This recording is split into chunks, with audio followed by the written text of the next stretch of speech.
What's up, YouTube fans? Today I'm reviewing the X-Transbots Crackup, their version of Breakdown. So this figure is the first in their line of Menasor figures. I forgot the name that they have for their version of Menasor. I'm also going to be doing this review as a quick review. It's the first one I'm going to try like this, try to get it in and out of this review in less than 10 minutes. So I'm going to try to cover everything pretty quickly. I'm not going to go into transformation, and I will cover all the standard stuff I do. I'm just going to basically go through it very quickly. So we're using vehicle mode, pretty nice vehicle mode. It rolls, I was going to say. It's pretty close to the ground, so it's possible that it's actually hitting. So it is sort of hitting the ground. I don't know if it's mistransformed or if it's like a millimeter off the ground. But in terms of looks, it does have really nice detailed headlights. You got the fake Lamborghini logo there. The back, you got nice headlights with some detail there. Some panel lining and stuff. I'm not a huge fan of the color. It looks almost orangey peach type of color. I don't remember him looking like this. And even in their instructions and on their card, he looks more white, off-white than peach. You know, it's a little too orangish to me. But that's the color you get. In terms of the vehicle itself, it's pretty hefty. You know, it's got a nice feel to it. There's obviously some die casting here. You got the rubber tires, pretty nicely detailed wheels. Overall, pretty good vehicle mode. Now here he is with Sideswipe. Pretty close to the look of Lamborghinis here, even in the back here. You know, very similar to this bottom back piece of the official Masterpiece Sideswipe. So all in all, very close. The lights on the front are slightly different. You do have like a little license plate, I think. That's a license plate.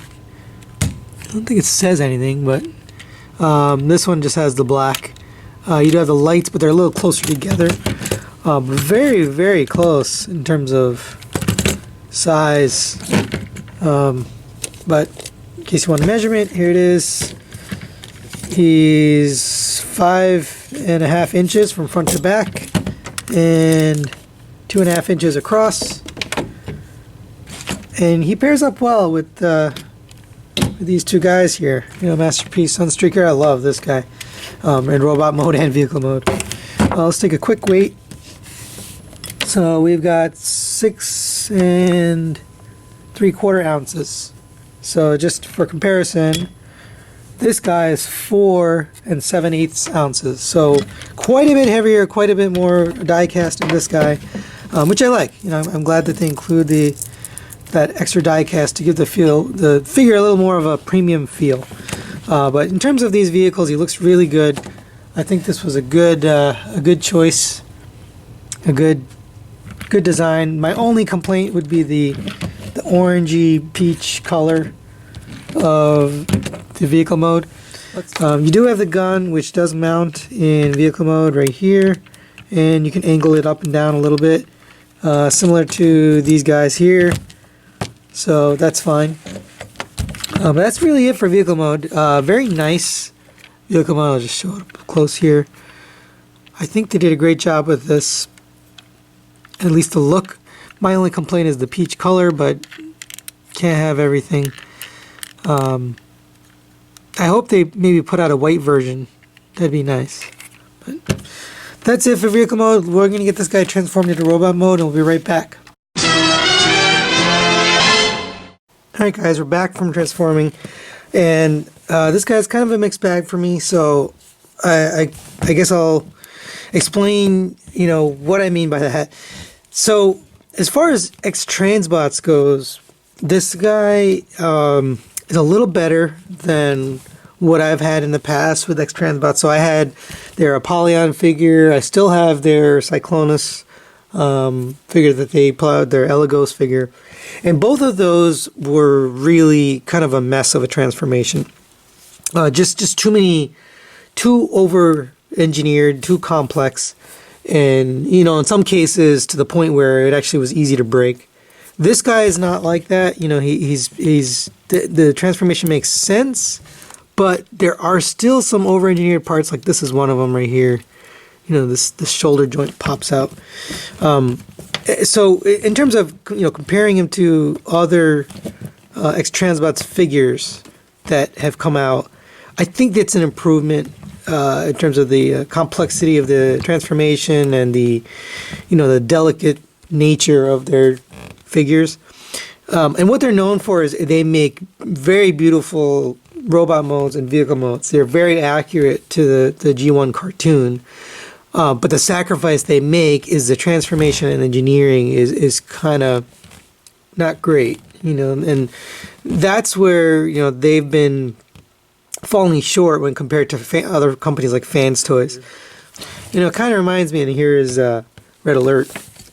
It reminds me of this stuff, you know, this black part for his leg, it all folds out from inside the car, or at least from underneath the car, and that's sort of what this guy's doing here. So it's similar in that way, in terms of, you know, being able to make it look like the robot mode from the cartoon. And I'm just going to put an image up here of breakdown from the G1 cartoon.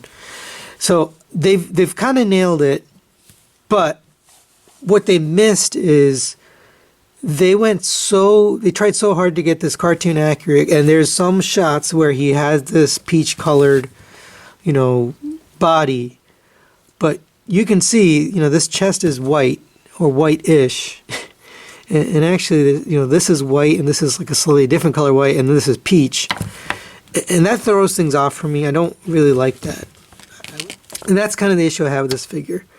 They try so hard to get it G1 accurate that sometimes it messes things up. Now, here's his gun. It does have this folding handle here, and that does go into his hand very nicely, but the gun's fine and it looks good.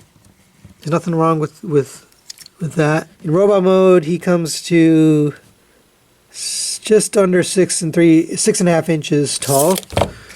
He's about the same height as Red Alert here, about 6.5 inches tall. So he fits in great with other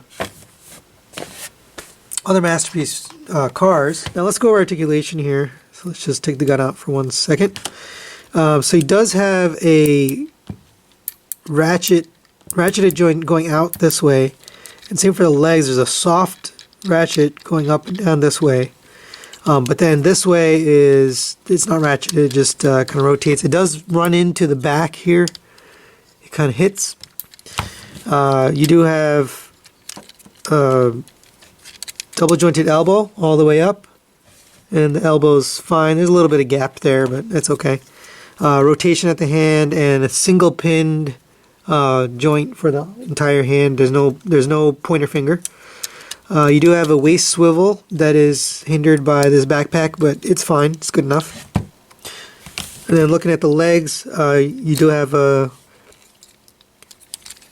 hip skirt there. The leg comes all the way up to there, all the way back to there, so plenty of movement there. You do have an ab crunch, pretty good ab crunch too, actually. Goes all the way down to there, so that's pretty good. You do have a 90 degree, a little over 90 at the bend at the knee, which is nice. There is a rotation at the thigh, so you can get that all the way around. There's plenty of motion there. And then you've got, so this is one of the issues I have. There is ankle pivot and ankle tilt, but when you go to pivot it comes off of this little tab here. So this tab is supposed to hold it in, but it doesn't really do it. And this is die cast, by the way, the foot. So that's a good decision by X-Transbots. The A stance on this is a little wide, so this is like standing straight. The next click over is right there. And that's a little wide for me, but it's fine. Oh, and I forgot the head. So the head is on looks like a mushroom peg. So it's on a swivel. It does go up and down plenty. It does rotate around. This is sort of a weird design, but they have this folds up, and then you can unscrew the face. So it's a little more squared off here. And it's okay. I mean, it's hard to tell on the camera, but it's okay. I guess it's not really worth changing it out. Actually, I think I like the original a little better. So that's really it for articulation. I think it's got great articulation. It's got plenty of movement. It's a good looking bot, other than, you know, the few things I mentioned that I'm not a huge fan of. At the end of the day, this is a recommend for me. I definitely don't recommend that KO. Please don't buy that. But I'm going to be getting in the flip out figure, and I'll review that as well. And I'm excited to see how this set turns out, how they look together with their other figures. We'll take a look at those when we get them. But that's really it for this guy. Thanks for watching. Please subscribe, like. If you have any questions on this guy, let me know. And we'll see you next time.